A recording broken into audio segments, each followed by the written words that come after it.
This is NRT Daily News Analysis. سلااوتان لەبێ بەڕێزان کارزان عوسمانم لە ستودیۆکانمان لە هەولێری پایتەختەوە لەگەڵتانین بۆ تاوتێکردنی پرسەگەرم و گرنگەکانی ڕۆژ. عبادی لە پاش ئەو هەموو فشارەی کە لەسەری بوو دوجار بڕیاری چاکسازی خۆی ڕاگەیاند و بردیە پەرلەمان. ئێستا وەزارەتەکان لە 22 وەزارەتەوە بۆ 16 وەزارەت کەم کراوەتەوە. ناوی 14 کاندید بۆ وەزارەتەکان جگە لە ناوخۆ بەرگری دراوەتە سەرۆکایەتی پەرلەمانی کوردستان. ماوەی 10 ڕۆژ دیاری کراوە بۆ ئەوەی پەرلەمانی عێراق بڕیار بدات لەسەر ئەو کاندیدانە یاخود دەنگدان پەسەند بکرێ حتمما ناوەکانیان لەلایەن پەرلەمانی عێراقەوە. کورد خاوەنی دوو وەزارەتە بۆ چوونەکان جیاوازن. دەوترێت کە ئێستا ئەوەی کە عبادی بڕیاری لێداوە جۆرێکە لە ئیزندانی کورد بۆ چوونی پێچەوانەشەیە سەبارەت بەوەی کە نەخێر لە چوارچێوەی بڕیارە چاکسازەکانی عبادیدا کوردیش ئەمەندە پۆستی بە پێی استحقاقی خۆی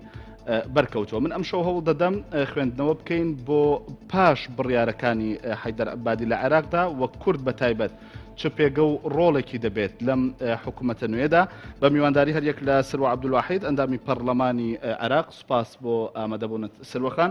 لە سلێمانیشەوە لە ستودیۆکانمان ڕاستەوخۆ یاسین تەها شارەزار لە کاروباری عێراق و ڕۆژنامەنووس لەگەڵمان دەبێت. سوپاس بۆ ئامادەبوونت کاگیاسین. کاگیاسین سەرنجی تۆ لەسەر ئەوەی ئەمڕۆ ڕوویدا یعنی دیسان حەزەکەم ڕای تۆ بزانم چاوەڕوان بوو یان بە پێچەوانەوە نا؟ بەڵێ کارزان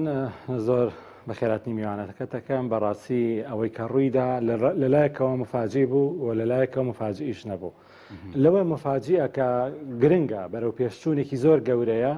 چونکە لە ساڵی 2023 تا ئێستا نیزامی سیاسی لە عێراق لەسەر تەمسیلی مکەوینات دانراوە لەسەر بنەمای محاسەسە. لەناو محاسەسەی پێکاتەکانیشا محاسەسەی حزبی هەیە.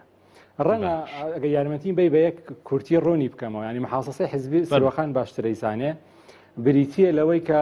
حیزبەکان نوێنەری خۆیانەنێ لە ناو حکوومەت و لە 2023 تا ئێستا زۆربەی ئەو حیزبانی کە حکوومەتیان وەرگرتووە لیژنەی ئابووریشیان هەیە لە ناوانی کە وەزارەتیان هەیە لیژنەی ئابووریان هەیە. هەموو عەقد و سەفەقات و خێروبێری ئەو وەزارەتە ئەچێتەوە بە ئەو حیزبە. ئێستا ئەگەر تۆ بێ بۆ نمونە ئێمە بە نمونە وەرەگین مەجلیسی عالا کە وەزارەتی نەقلی بەدەستەوەیە و مەتاڕاتی عێراق ئیدارەکە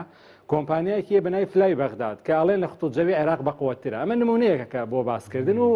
تا چەند باسکەی کۆتایی نایەت. بە تایبەت کە ئەمڕۆ راپۆرتێکی زۆر گرنگ لەلایەن دەستگای لەلایەن ماڵپەڕی هاڤینگتۆن پۆستەوە بڵاو کراوەتەوە تەحقیقێکی استیقصائیە بۆ ئەم تحقیقات 4000 کەلیمەیە سەدان ئیمێل چێک کراوە دەریەخا بە 16 ملیۆن دلار بەرتیر وەرگیراوە لە لای حسێن شارستانی بۆ فرۆشتنی نەوتی عێراق و إلى آخره. ئەم نموزەجە فەشەلی کرد. ئێمە بۆچی ئەمەمان باس کرد؟ ئەمە لە 2023 کە دروست کرا حکوومەتی حیزبەکان کە پاڵپشتی سیاسی هەیە وەزیر منەتی بە سەرۆک وەزیران نییە لەو کابینە وەزاری کە ئێستا هەیە و حەیدەر عەبادی سەرۆکایەتیەکە هەندێک لە وەزیرەکانی زۆرێکیان ینی چەند وەزیرێک منەتیان بە حەیدەر عەبادی نییە لەبەرەوەی خۆیان بە کۆنتێ دەزان لەناو پرۆسەی سیاسی و خۆیان بە وەکو جعفەری وەکو شارستانی وەکو شار زێباری فعلا موقعیان لەناو عملی سیاسی لە حەیدەر عەبادی بەهێزترە چونکە کاتێک ئەوان وەزیر بوون و بڕیار بەدەست بن حەیدەر عەبادی مجرەدە نام پەرلەمانێک بووە. ئێستا لابردنی ئەمانە بۆ خۆی و دروستکردنی حکوومەتێکە انسجام کا لەگەڵ سەرۆک وەزیران و بە مەرجەعی خۆی بزانێ خۆتوەیەکی یەکجار گرنگە لە دوای 2023 ڕەنگە لە تاریخی 2023 یەکەم جارە ڕووبە. زەختێکی زۆری شارع لەسەر عەبادی هەیە لەسەر سیاسیەکانیش هەیە و بێزات بڵاوبوونەوەی من سەری وەکالاتی ئەمباب کە بڵاوبوونەوەی ئەو راپۆرتە لە دەیان وەکالەتی ڕەسین و مەرموق بەناوبانگی جیهانی کە لە هیچ وڵاتێکە ناو نراوە گەورەترین بەرتیل لە تاریخی عێراق لە مێژووی عێراق کە 16 ملیۆن دلار بۆ بەرتیل دراوە بۆ فرۆشتنی نەوت. ئەمە گوشارێکی وای دروست کرد کە دەستی عەبادی کراوەتر کرد واڵاتر کرد. بەڕاستی عەبادی لە وەزعێکا بوو دوو ڕۆژی پێشوو کە حەسوودی پێ نابرا لە وەزعێکا بوو کە ئیرەیی پێ نابرا لەلایەک زەختی شارعی لەسەرە لەلایەک زەختی سەدری لەسەرە لەلایەک وەکو هەندێک لە سەحەفیەکان تعبیریان لێ کردووە حەیدەر مالیکی مشکلەی عێراق حەیدەر مالیکی بوو. یعنی کەسێک هەیە سەرۆک وەزیرانە ناوی حەیدەر عەبادیە بەڵام کەسێک هەیە تەوجیهێکا لە پشتەوە کە ناوی نووری مالیکیە و ئەمینداری حیزبی داوایە. باشە کاگیاسین سروەخان ئاماژەی بەشتێک کرد مەسەلەی گۆڕینی حەیدەر عەبادیش بێتە ئاراوە. یعنی ئەگەر مەسلەی گۆڕینی وەزارەتەکان هەنگاوی چاکسازی بێ، هەنگاوی دوای ئەوە بۆ تەواوکردنی چاکسازێکە گۆڕینی عبادیش بێ. ئەمە تا چەند ئەگەرێکی نزیکە؟ ئیتیجاکە بەرەوەیە کە حیدەر عەبادی لانی کەم لە هەنگاوی یەکەمە ئیستیقالە بکات لە حیزبی داوا. ئەگەر چونکە نازانەوە سروەخان لە مەسەلەی ئیشکالی دەستوری دروستە بێ، ئەگەر سەرۆکوەزیران ئیستیقالە بکە کابینەکەش بە مستەقیل ڕەنگەدا بنرێ، یاخود شەرعێتی قووەتی سیاسی و یاسایی و دەستوری نەمێنێت. ئەوەی کە داوا کراوە و هەوڵ ئەدرێ داوا بکرێت بریتە لەوەی کە لانی کەم عەبادی لە قاوەغی حیزبی داوا بێتە دەرەوە، چونکە ئەو حیزبە لە دوای 2011 تا ئێستا حکومڕانی عێراقەکە مەرحەلەی یەکەم جەعفەری بوو، دوای ئەو مالیکی بوو، دوو قۆناغی تاوە دوو خولی تاوا کرد، ئێستا حیدەر عەبادیەوە. ئەم نموزەجە فەشەلی کرد، عێراقی بێتە سەر ئەزمای گەورە برسێتی و گەندەڵی و داڕمانی ئەمنی هاتنی داعش، و ئەمە ئیسپات بوو کە ئەم حکوومەتە ئەم نەمەتە لە حکومڕانی عێراق بڕ هەموو تەقاریری دەوری، هەموو ئەوساتی دەولی، بانکی نێودەوڵەتی، نەتەوە یەکگرتوەکان، مراقبینی سەربەخۆ، ئەوەی شارەزای دەربارەی عێراق هەیە هۆشیاریەدا لەبارەی ئەگەری ڕوخانی عێراق، ئەگەری داڕمانی عێراق و کۆتاییهاتنی وەکو دەوڵەت و بە سۆمالبوونی عێراق و بە سووریابوونی عێراق وەی تا دوایی. لەبەرەوە ئەم نموزەجێ حیزبی داوا و بەڵام حیزبی داوا تا ئەم لەحزەیەش شەڕەکان لەسەر ئەو پۆستە، و لەبەر یەک سەبەب چونکە حیزبی داوا حیزبێکی جەماوەری نییە، حیزبێکە بە فرتوفێڵی سیاسی، بە فێڵی قانونی، بە حیزبی حکومڕان، بە ڕێگای کۆمسیۆنەوە، لە ڕێگای خەڵککڕینەوە، لە ڕێگای دروستکردنی مەجلیسی ئیسنادەوە، لە ڕێگای بەخشینەوەی پارەوە، لە ڕێگای نفوزی شخصیەوە توانیێتی زاڵ بێت و هەموو جارێک نەک پۆستی سەرۆکوەزیران گرنگترین پۆستە هەستیارە ئەمنیەکان بۆ خۆی کۆنتترۆل بکاوە، بۆ خۆی قۆرغی بکە. ئێستا دەرفەتێک هاتووەتە پێشەوە بۆ سەدر، بۆ سونە، بۆ حتا چالاکانی مەدەنی، وێنەیەکە ڕەنگە لای خەڵک تۆزێکایی بێت، میوانەکەشتان نەیزانێ. زۆرێک لە ئەوانەی کە ئێستا هاوسۆزن لەگەڵ سەدر و لە خێمەی احتیسام مانگرتن لەگەڵیان خەڵکی تایە مرەشەحی حیزبی شوعی بۆ پەرلەمان، خێمەی مەدەنیەکان هەیە، خەڵکی چەپ هەیە، چالاگوانی مەدەنی هەیە، خەڵکی سونەی مافخوراو هەیە، ئەوەی کە خۆی بە مافخوراوە زانێ و تووشی خۆ خواردنەوە بووە. هەموو ئەمانە لە دەوری پیاوێک کۆبوونەوە ناوی مقتەدا سەدرە و بۆ بە ڕێبەرایەتیان، و من ئەتوانم بڵێم ینی ئەتوانرێت باس لەوە بکرێت کە لە ئەو گەمەی کە ئەمڕۆ ڕوویدا مقتەدا سەدر یەکەم بیتاقەی سەرکەوتنی خۆی مسۆگەر کرد و مانگرتنەکەی کۆتایی پێهێنا بە شێوەیەکی سەرکەوتوانە. کاگاسین دەوترێت ئەگەر ئەم چاکسازیانە چاکسازی جدیش بن بەر لەوەی دەستکەوت بێ بۆ عەبادی دەستکەوتە بۆ مقتەدا سەدر، سەرنجی تۆ؟ بێگومان لەبەرەوەی عەبادی بە ناچاری ئەو چاکسازیانەی کرد، ئێمە خاڵک هەیە لە بەرچاوی بگرین. ڕاستە وەکو سروەخان ئاماژەی پێکرد لە مانگی هەشتەوە خۆپیشاندان لە عێراق هەیە، لە 37ەوە شەقامی عێراقی خڕۆشاوە، چەپەکان و مەدەنیەکان و ئەلمانیەکان و خەڵکی ئازادی خوا و خەڵکی ناڕازی و خەڵکی تووڕە لەسەر جادن لە عێراق و هەفتانە جمعانە لە ساحەی تەحریر کۆبوونەتەوە. بەڵام ئەگەر بێت و عاملێکی وەکو سەدر نەبوایە هەرگیز سەرکەوتوو نەبوو لەبەر کۆمەڵێک ئەسباب. یەک لەو سەبەبانە لە 2011ەوە لە سەردەمی مالیکیەوە هەتاوەکو ئێستا هەر کەس خۆپیشاندانەکە لە بەغا تۆمەتەکە حازرە، ئەوە تۆ لە ئەنگری نیزامی ڕووخاوی، تۆ هاوسۆزی لەگەڵ قاعیدە، تۆ بەعسیت، تۆ تابووری پێنجی، تۆ چاوە بە نیزامی ئیسلامی هەڵنایە، و تۆ کەسێکی ئەتەوێت ئیلحاد بڵاوکەیتەوە، و تۆ کەسێکی ئەتەوێت مانگەڕیتەوە بۆ چوارگۆشەی یەکەم، و تۆ کەسێکی ئەتەوێت بەعز بێنیتەوە. و 2011 هادی مەهدی باشترین شایدە کە ویستی خۆپیشاندان بکات لە عێراق، هەمومان لە بەرچاومانە لە ماڵەکەی خۆیان بە دەمانچەی کاتم سەد لە ناو مەطبەخەکەی خۆیان کوشتیان. ترس و تۆقێکی وا بڵاو بووبەوە کە کەس نەتوانێت و کەس نەی ئەوێران نزیکی ناوچەی سەوز بێتەوە بە هیچ جۆرێک، بە خەیاڵیشیان هاتووە بچێتە بەردەم ناوچەی سەوز. بەڵام سەدر ئەو مؤهلاتانەی لە سەدر هەیە، کوڕی مەرجەیەکی ناسراوە، قوربانیان داوە لە عێراق، مامی ئەدام کراوە، پوری ئەدام کراوە، باوکی و دوو برای تیرۆر کراون. خەڵی سەدری لە لوبنان هەتاوەکو ئێران خەڵێکی دینی معروفن و هەزاران ئەتباع و شوێنکەوتانێ وەکو ئامادەن خوێنی خۆیان بڕێژن لە پێناوی ئال سەدرا و ڕەوتێکی دینیە و حەماسەتێکی دینی زۆریانەیە. شەڕی داعشە سەرایە سەلام باشترین بەشداریەکە لە شەڕی داعش و لە سامەڕاج لە ئەبوغرێب لە حیزامی بەغا دەورێکی زۆریان بینیوە کەس ناتوانێەوەی پێ بفرۆشێتەوە بڵێ ئێمە لە شەڕی داعشین تۆ داوای مشکیلەمان بۆ دروستەکەی. ئەو عناسی ڕەگەزەکانی سەرکەوتنی حێراکی جەماوەریە جموجوڵی جەماوەری لە ناو مقتەدا سەدرا مەوجودە. من ئەزانم زۆر کەس باسیەوەکەن کە سەدر کەسێکی مەزهەبیە، سەدر خاوەنی جێیشی مادی بووە، شەڕی ناوخۆی کردووە، بەڵام ئەو دەورەی کە ئێستا بەدەر لە وەشکا گاسیانی باس لەوەش دەکرێت کە بێ پشک نەبووە لەو گەندەڵیانی کە لە ماوەی ڕابردوودا لە ناو حکوومەتی عراقیدا هەبووە، تەنانەت پێشینەی هەیە لەوەی کە خۆپیشاندانی جوڵاندووە، بەڵام دواتر لە بەرامبەر ئیمتیاز و دەستکەوت و وەزارەتی زۆرتردا خۆپشاندانەکان یان دەستبەرداری خۆپشاندەران بووە. بەڵێ فەرقێک هەیە لە بینی مقتەدا سەدر و قیادە شیعەکانی تر. سەدر ڕاستە و خۆی لەناو پرۆسەی سیاسی نییە، سەرکاری ڕەوتەکەی یەکات. ئەمە فەرقی هەیە لەگەڵ مالیکی یاخود علی ئەدیب یاخود لەگەڵ شارستانی یاخود لەگەڵ عەبادی حتا لەگەڵ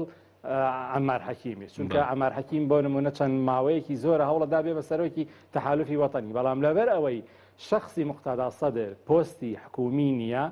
ئێستا توانی بە ماوەیەکی کەم خۆی وەزیرەکانی دەرکات و بە عەرەجی جێگری سەرۆک وەزیران دەست بە دەرکا و خۆی ینی ڕووی خۆی سپی بکاتەوە و خۆی لە ئەو حراجیانە دەربکە کە تۆمەتبار کراوە بە گەندەڵی. ئەو دەورەی کە ئێستا مقتەدا سەدرەی بینێ دەورێکی شەرافەتمەندانەیە، خودی خۆی لە نەتیجا پیاوێکی دینیە، کەسێکی مەزهبی شیعەیە و وەزیری هەبووە بەشدار بووە لە پرۆسەی سیاسی، جێیشی مادی یەکێک بوون لە پیاوکوشترین گروپەکان لە ساڵانی 2006 بۆ 2010 لە شەڕی تایفی تاڵانی خەڵکیان کردو، حتا قسەش لەوەی کە خەڵکیان سووتاندوو ئەمانە هەمووی ڕاستە، بەڵام ئێمە نابێ بین ئەگەر بێت و سەدر نەبێ ئێستا با هاوکێشەکە وا بخوێنینەوە، ئەگەر بێت و سەدر نەبێ ئایا حیراکی مەدەنی چی پێکرێ؟ بێگومان هیچ. ئەگەر سەدر هەبێت ئەچێتە پێش بێگومان بەڵێ. لەبەرەوە هەندێک لە لێکۆڵەران هەندێک لە مەحەلیلین لەم چاوە لەم ڕوانگە سەیری سەدرەکان نایەن بە دیاریەوە هەروەکو ئیزافە کاگاسی ئەمڕۆ بۆ بەقوتکردنی قەناعەتی خەڵکیش لە وتارەکەیدا یاخود لە پەیامەکەیدا ئاماژەی بۆ کرد کە ئەگەر چاکسازەکان نەچنە پێشەوە ئامادەی کشانەوەی لە حکوومەت و پەرلەمانیش نیشاندا. زۆر باش ئەوە یەکێک لە خاڵە قووەتەکانی سەدر و ئەمە هەتا معلومات هەیە ئەمریکیەکان ئەوروپیەکان هەمویان تووشی مفاجعە بوون لە سەدر، چونکە لەوە ناسراوە کە کەسێکی ناڕێکخراوە بێبەرنامەیە ڕادیکاڵە تونڕەوە، بەڵام ئەو خوتواتانەیەکە زۆر خوتواتی مەدروسن. سەیری وتارەکەی بکە کە هەمومان لە NRT متابعەمان کرد لە کەناڵەکانی تر، هەموو بەدیلی هەیە بۆ هەموو ئەگەرەکان و ئەگەر ئەوە کراوە ئەگەر ئەوە نەکرا ئاواکەین و هاتنی بۆ ناوچەی سەوز بۆ خۆی حەزەکەم یەکشت هەیە ینی ڕوونی بکەینەوە لەوە کە لە ناو ویژدانی شیعیە مەسلەی خێمە باگراوندێکی زۆر گەورە هەیە، ختوکەدانی هەستێکی قوڵی شیعەکانەکە ئیمام حوسێن کاتێک لە سعود لە مەککەوە هات بۆ کەربەلا بۆ شۆڕشکردن لە ناو خێمە بوو کە هێرشکرا سەری لە ناو خێمەکانیان سووتان ساڵانە لە مەراسیمەکانی عاشورا سووتانی خێمەکان و هێرشکردنە سەر خێمەکان طقوسێکی ئاینی گەورەی شیعەکانە. سەدر تەمسیلی ینی دەغدغەی شعوری هەموو شیعەکانیدا، زۆر کەسن ئەتباعی سیستانین، زۆر کەس هەیە ئەتباعی حتا خامنەیشن، ئەتباعی مەراجعی دینی ترن، هەمویان دڵیان پڕ بوو لەو خوتوەی سەدر کە کوڕی محەممەد سادق سەدر کە بەدەستی بەعس تیرۆر کراوە ئێستا لە ناو خێمەیەکە لە ناوچەی سەوز لەبەر باران بە چرایەک بە هیتەرێک دانیشتووە و ئەوەی لە ویژدانی باشترین یاری کرد لە ناو ویژدانی شیعە و باشترین جەماوەری بۆ خۆی پەیدا کرد و ئێستا سەدر وای لاتۆ لە شیعە دەرچووە بۆ بە مەسیلی سونەکان هیوایان لەسەری هەیە. جاسم حلفی هیوای لەسەر هەیە کە کاندیدی حیزبی شیوعی بۆ پەرلەمان. ئەحمەد عەبدولحسێن هیوای لەسەریە کە چالاکوانێکی مەدەنیە و لە عێراق چەندجار گیراوە و سەرپەرستی خۆپشاندانی کردەوە، ئێستا یەکێکە لە یاری دەدەنەکانی مقتەدا سەدر. لەبەرەوە مقتەدا سەدر لە هەموو سەرکردەکانی شیعە سەرکەوتوتر بوو لەوەی لە قاوغی مەذهبی زوو هاتە دەرەوە خێرا و خێرا بەرائەدنامی بۆ خۆی دەرکرد بەم هەنگاوانەی کە کردی و خاڵێکی تر لەوە توانی سنووری تایفی بوون ببەزێنێ و ئێستا جۆرێک لە مەقبولی و مەحبوبی لە ناو تایفەکانی تری عێراق بۆ خۆی دابین کەوە جگە لەو ئەنزارە دەولەی کە ئەگەر تۆ بڕۆی هەر لە گوگڵ سێرچ بکە لە سایتەکانی ریسێرچەر بزانە ئالاف خەڵک بەدوای مقتەدا سەدر ئاگەڕێن کارنامەی هەڵەدەنەوە، حەز دەکەن معلومات دەربارەی بزان و ئەمە لە سەرکردەیەکی نەناسراوە لە کۆڵانە تەنگەکانی نەجەف لە گەڕەکی حەنانە بوو بە ڕائیدی ئیسلاح و خاڵێکی تر منافسە گەورەکانی خۆی کە لە ناو شیعەکان منافسی زۆر گەورە هەیە دایمە لەسەر پێگەی مەرجعبوون، لەسەر نفوزی دینی، لەسەر زۆرترین شوێنکەوتە. ئێستا سەدر هەمویانی خستە زاویەکەوە کە ئەوان هەمویان گەندەڵن پشتیوانی حکوومەتی حیزبیەکەن بۆ ئیمتیاز شەڕەکەن، ئەم بۆ ئیسلاح شەڕەکان، بۆ چاکسازی شەڕەکان. لەبەر ئەوە ئەمە هەمووی لە ڕووی دینی، لە ڕووی مەذهبی، لە ڕووی جەماوەری حساباتی وردی هەیە و هاوکێشەی لە ناو شیعە بەتایبەت کە ئێستا ئایەتوڵا سیستانی کۆمنتی ڕاگرتووە و لە مەشهەدەکە چووەتە دەرەوە، پۆشایەکی زۆر گەورە بوو و سەدر زۆر زیرەکانە بە چەند حرەکەیەکی کەم بە ماوەی مانگونیوێک توانی بۆشایەکە پڕ بکاتەوە و خۆی بکا بە پاڵەوانی یەکەم لە شەقامی شیعە و جۆیەک لە هاوسۆزیش بۆ خۆی دابینکە لە شەقامی سنی حتا لە ناو کورد تۆسەیەک لە تۆڕە کۆمەڵایەتەکان لە وێبسایتەکان زۆر کەس ئاواتە خوازن کە کوردیش مقتەدا سەدرێکی هەبووە بە سەرباری جیاوازی بنیادی بیرکردنەوەی کورد و بنیادی بیرکردنەوەی شیعە بەڵام هەموو کەس حەزەکە ڕێبەرێکی ئاوا ڕێبەرایەتی بکرا بۆ داواکردنی چونکە ئەو بۆ داواکردنی چاکسازی چونکە ئەو داواکاریانەی کە سەدر داوایەکە هەمووی داوای نیشتیمانین هیچ کەس نییە لە عێراق و لە عالم بڵێت ئەوە داواکاریەکی خراپە لەبەرەوە دروشمێکی بەرز کردێتەوە کە وەکو سحراویە و وەکو مگناتیسێک هەموو کەسێکی ئازادی خواز و عدالت خواز باشە کاگاسین گفتوگۆیەکم کرد پێشتر لەگەڵ سروەخانیانی مەسلەی بەشداری کورد لەوەی کە ڕوون نەبوو پاڵپشتی لە چاکسازی دەکات یان پێچەوانەکەیەتی دەبوو بۆ نمونە لایەنی کوردیش بەشدار بووایە لەوەی کە بۆ نمونە سەدرەکان کردیان بەڕاستی وەکو سروەخان ئاماژەی بە شتێک کرد ئەوە یەکەم جار ئێمە لە هەڵوێستی حیزبە کوردیەکان ببینی نازانایەوە هەڵوێستی گۆڕانە یان نا بەڕاستی ئەو ئەدای لیستە کوردیەکان لە بەغا ئەدایەکی زۆر خراپ بوو بەداخەوە کە هەمویان حەماسەتیان بەرز بوویەوە و خیتە بەلاغێکی حەماسیان خوێنە وەکو ئەوەی ئێمە لە 2023 و 2004 بین بۆ دەستگرتن بە وەزیرەکانی خۆیانەوە و بەڕاستی ئەمڕۆ کە ئەو وەزیرانە کەوتن خۆیان تقریبا وا پیشانەدەن کە ڕەنگە والێک بدێتەوە کە شکستیان هێنابێ هەموو ئەو کەسانی حتا حیزبە شیعیەکان کە مەساڵحی زۆر گەورەیان لەناو حکوومەتی عێراقی ئەنجومەنی باڵای ئیسلامی کە وەزارەتی نەوتی بەدەستە کە مەتاراتی بەدەستە وەزارەتی نەقلی بەدەستە جورئەتی ئەوەی ناکرد داوای مانەوەی عادل عەبدولمەهدی بکات کە کەسێکە مفەکیری اقتصادە وەرجێکی دەولیە عێراق لە عێراق مەقبولە دۆستی کووردە هەموو کەس خۆشیەوێ باگراوندێکی تەکنۆقراتی هەیە کەس مەجلیسی عەلا جورئەتی ئەوەی ناکرد داوای مانەوەی وەزیرەکانی بکاتەوە مماتەلەیە کرد و بە ناواخەن داوایە کرد بەڵام کوردەکان هەمویان وەکو ئەوەی کە کارەساتێکی نەتەوەی گەورە قەوماوێ بۆ مانەوەی چەند وەزیرە کە ئێمە بە تەجروبە بۆمان سەلماوە وەزیر هەبێ لە بەغا یان نەبێ وە کوردستان و بەغا بەم وەزیر چاک نابێ و پەیوەست نابێتەوە تەمسیلی کورد لە بەغا پەیوەست نییە بە سێ وەزیرەوە چونکە ئێمە وەزیری داراییمان هەیە ناتوانێت پارەی گەرمی جوتیاران بنێرێت ئێمە وەزیری سەرۆک کۆمارمان هەیە ناتوانێت بۆ نانی پێی ناکرێت لەو دۆخەی بەغا هیچ دەزیرۆیەکی کوردستان بکە لەبەرەوە تەمسیلی کورد لە بەغا پەیوەست نییە خاڵێکی ترکە لە ئەدای کوردیا زۆر زۆر خراپ و جێیینە ئەو خیتابی تەخوین و تەئامورەیە کە بۆ ئەو کاندیدانە دانراون خۆکە خۆیان پاڵاوت بوو ئەوانە پرسیان پێکرابێت یا خۆیان سیڤیان پێشکەش کردوێ وەکو هەر هاوڵاتێکی عێراقی وەکو هەر کوردێک بۆیان هەیە ململانێ بکەن و دەستور و یاسا ڕێگان پێدا لەسەر پۆستە وەزاریەکان منافەسە کێبەرکێ بکەن یەک لەوانە لە دوهۆکە هەمومان ئەیناسین خدر دۆملی یەکێک لەوانە کە باسەکرا حاکم ڕزگارە دکتۆر دراوە علادین ئەوانەشی کە ئێستا لە لیستەکە عبادی پاڵاوتونی وشیار ڕسوڵ نازانم ئەوەی نزار ئەوەی کە کووردە بە وەزیری نەوت هەمویان خەڵکی نیشتیمانین و هەمویان کوردن و هەمویان مافی ئەویان ململانێ بکەن معنای چی مەسەن حیزبە کوردیەکان ئەڵێن هەر کەسێک لە پشتی ئێمەوە پۆست وەرگێ ئەوە کۆپیکردنی ڕژەمی سەدامە و ئەوە نازانم خیانەتە لە نیشتیمان و هەندێک جار چوونەتە باسی جاشایەتی لە کاتێکە ئێمە بە شخصی هەندێک لەوانە ناسین کە خەڵکی دڵسۆز و نیشتیمان پەروەر و تەکنۆقرات میهەنی و پیشەین کاک یاسین دەمەوێت لەسەر ڕۆڵی کورد یاخود کورد دەبێت چۆن مامەڵە لەگەڵ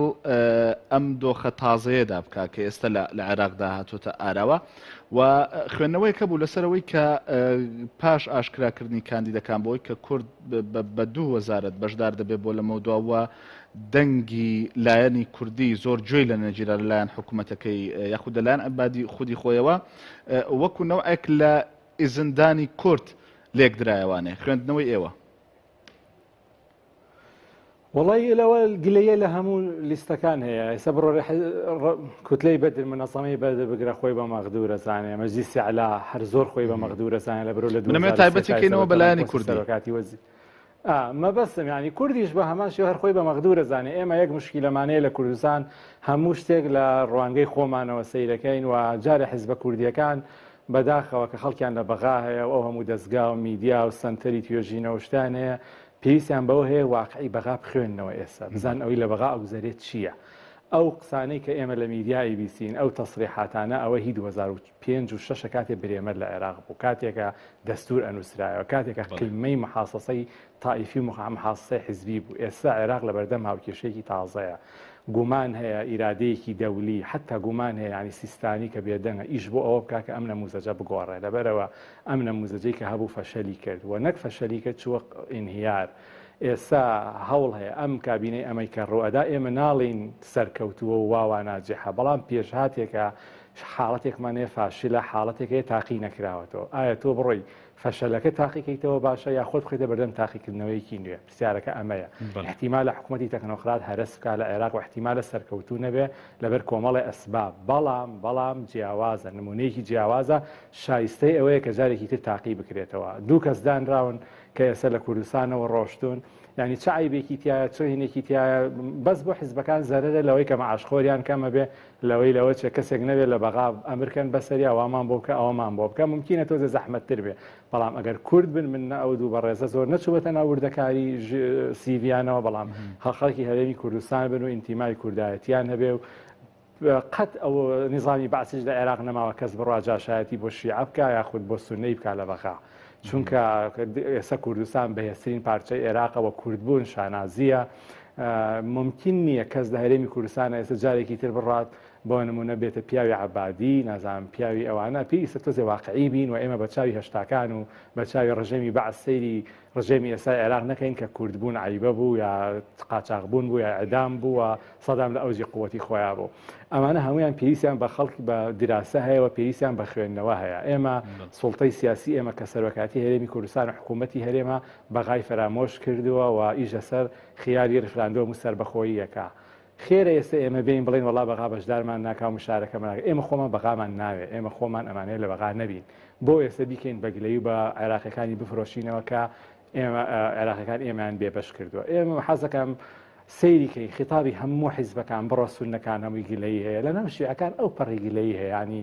مع حزبی دعوە خۆی بە مەغدورە زانێ مەجلیسی عەلا خۆی بە مەغدورە زانێ کوردیش خۆی بە مەغدورە زانێ خۆی بە ئیزندراوە زانێ لەبەرەوە مە حاڵەتەکە تایبەت نییە بە کورد حاڵەتەکە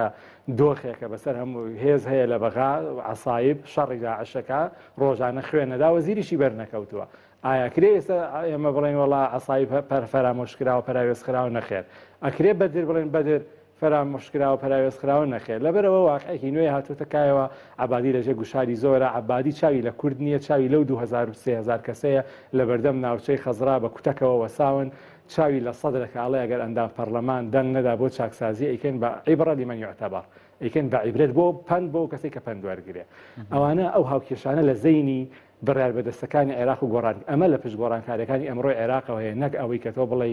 ممکنە ینی خوێندنەوەیەکە واری دەکەێت تۆ بڵێ یانێ کوردیش ئیزن بن بەڵام کورد خۆی زندانیەوێ بۆ گلەی بکە دووەمینیشی با تاقی بکاتەوە ینی باو کەسانی کە ئێستا نەبەغا کۆنتاکتیان لەگەڵ کا بچێتە ناوینیان تەنسیق بکات تەماشا بکە بزانێ ئایا ئەوە زیرادان راون هیچ ئینتیمای مەزەبیانێ ئایا سەر بە حیزبەکان ئەگە سەر بە حیزبەکان گلەی بکات تا نەبگرێ خۆشتا نەچووە خراوەتە لێکۆڵینەوەی ئەندام پەرلەمانەکان ماشەڵا 6 ئەندام پەرلەمان زیاتر بە کورد لە بەغا هەیە ینی سەرۆکۆما لە بەغا کووردە و زۆری تر هەیە ئەتوانێت لەو ڕێگایەوە بە ڕێگای مەشروع بەس نەک بەو ڕێگایەی شەڕێکی دۆڕاو بکە بەڕاستی شەڕکردن لەسەر مانەوەی وەزیرە حیزبیەکان لەبەر ڕۆشنایی ئەو هەیەجانی لە شەقامی عێراقی هەیە و ئەو دەنگدانەوە دەولیەی کە هەیە شەڕێکی دۆڕاوە و ئەو کەسانەشی کە ئیکەن نازان بە مەبەستەیکەن یا نازان یا ئەزانن شەڕێکی دۆڕاوەکەن و پێویستە ئەگەر ئەو ڕخنەیشانەیە وەکو حیزبە شیعەکان ناواخنی بکەن ئێستا مەجلیسی عەلا پێی خۆش نییە وەزیری تەکنۆکرات دابنرێ بەڵام ئەنواع فرت و فێڵی بەکارێناوە خیتابی ناواخن گوشاری پشتپەردە سیر عەمار حەکیم هاتۆتە سەر خەت مبادرەی پێشکەش کردووە بە نەوعێک لایانی کوردی ڕاستەوخۆ وەکو ئەوەی ئەلانی حرب بکەن بەلاغێکە خوێندنەوە کە ئەگەر وەزیرەکانمان ئێمە بایکۆتی پرۆسەی سیاسیەکەین وەکو ئەوەمە سوورەی ئەوە ئەدات ئەگەر ئەم وەزیرانە نەبن ئیتر بودجەی کوردستانە بڕێت ئیتر کوردستان وەکو هەشتاکان بەر کیمیایی و ئەنفالەکەوێت ینی نازانم ئێمە بابین جای دراسی جەدوای ئەوە بکەین کە کوتلەی وەزاری وەکو سروەخانە لە کورد لە بەغا چی بۆ کوردستانەکە تا بوون و نەبوونی مەسەن وەزیری مالیە لە بەغابێ یا لە بەغانەبێ ئایا مەعاشی کوردە بڕێ بودجەکەی بۆ دێ یعنی لەبەرەوە جدوای نییە مەسەلەی تەمسیلی کورد لە بەغا بە شخصی بە سەرۆکاتی هەرێمەکرێ بە سەرۆکی حکوومەتەکرێ بە حیزبەکانەکرێ بە دروستکردنی مەجلیسی اتحادیەکرێ لە دەستورا کە هەیە مەجلیسێکە بێ بۆ ڕاگرنی باڵانس و تەوازن لە عێراق کورد بۆ نایە شەڕ لەسەر مەجلیسی اتحادی بکە شەڕ لەسەر وەزارەتێکەکە بۆ نایە شەڕ لەسەر ئەوە بکات لە سەفارەتەکان نوێنەری هەبێ بۆ شەڕ لەسەرەوە ناکە زمانی کوردی بێتە زمانی دووەم لە عێراق لە هەموو بەغا بخوێنرێ بۆ نایە شەڕ لەسەر استحقاقاتی 6 بڕگە لە دەستوری عێراقەیە کە پێویستی بە دەرکردنی یاسایە زۆربەی زۆری پەیوەندی بە کورد و تەوازن و شەراکەت و ئەوانەوە هەیە لە جێی سوپاس دەکەم کاک یاسین بۆ نایە شەڕ لەسەر ئەو شتانە بکات بۆ دێسە لەسەر دوو پۆستی وەزاریەکە کە دەرکەوتووە ئەسپی ئەنی ڕێهانێکی خاسرە و خیارێکی سەرکەوتو نیە و هیچ شتێکی بۆ کوردستان نەکرد.